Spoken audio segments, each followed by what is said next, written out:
Well, the current conflict in Afghanistan is now in its 10th year and more than 330 servicemen and women have died.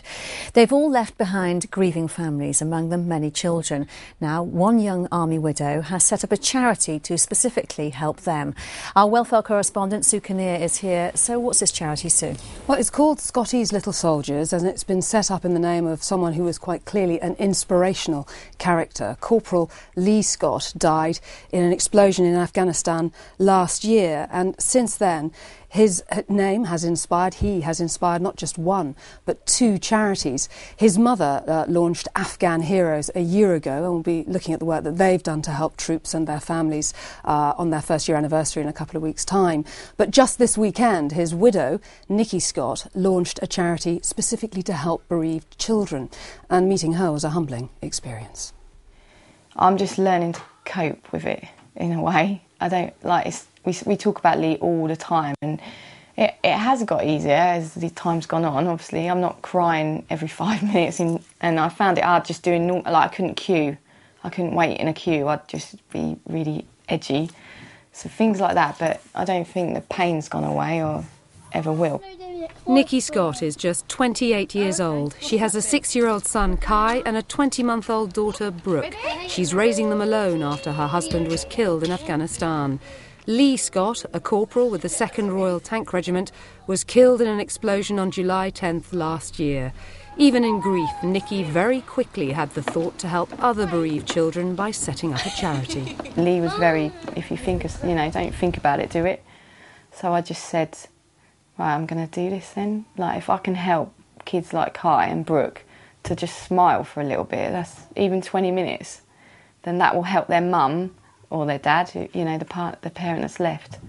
Nikki has dedicated her charity, Scotty's Little Soldiers, to the memory of Lee, a loyal soldier and loving father.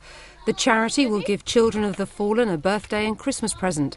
There will be days out, chances to meet celebrities, and ultimately a holiday home where the bereaved can take their children to start building new memories.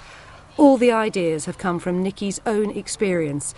She feels they would have helped her and her children cope better, especially Kai, who has learning difficulties and hearing problems. I think about my dad, and then he's a soldier and he has a gun. And he's shooting baddies. In his army, he had this volcano, and the fire came down and shot him, and he didn't come back, and I miss him. Lee called Kai his little soldier, and now the charity set up in his name is hoping to help many more little soldiers. It's already getting a strong response on Facebook and Twitter. The charity's website is up and running, and fundraising events are being planned for the coming months. Before then, Nikki has to leave army quarters and move to Norfolk. But launching Scotty's Little Soldiers to help others is already helping her. I'm hoping this charity will keep picking me up and helping me as well as my kids as well as all the others. And she has plans for the charity's future, doesn't she? She does. Nikki accepts it's going to take over her life in the coming weeks and months, but she's hoping to get some qualified counsellors on board at some point to help ease the burden of the children's grief. So how do you find them? Well, they have a brand new website. It's just been set up. All night they finished it just this weekend. It's called Scotty's Little Soldiers .co.uk, and they're also, as I mentioned, on Facebook and Twitter. And you can find a link to them on our website at bfbs.com/news. All right, Sue, thank you.